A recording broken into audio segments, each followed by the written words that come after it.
কালো মানুষটাও সুন্দর, সাদা মানুষটাও সুন্দর। তুমি মনে করো সে কালো, কালোদের দোষ এটা তুমি কেমনে বুঝছো?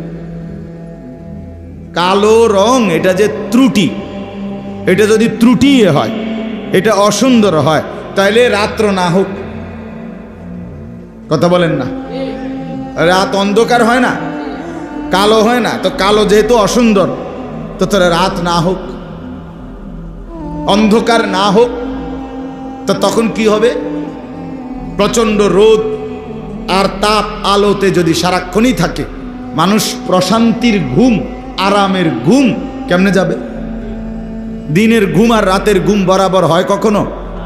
কখনোই কখনোই না।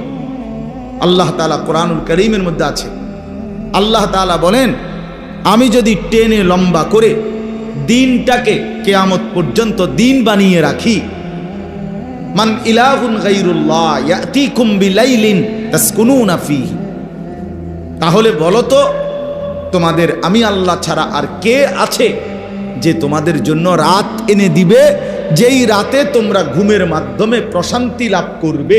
সেটা কোত্থেকে পাইবে? তাসকুনুনা ফীহি, সুকুন, প্রশান্তি পাইতা রাতের ঘুমের মাধ্যমে। সারা দিনের ক্লান্তি মেহনত দূর হইত,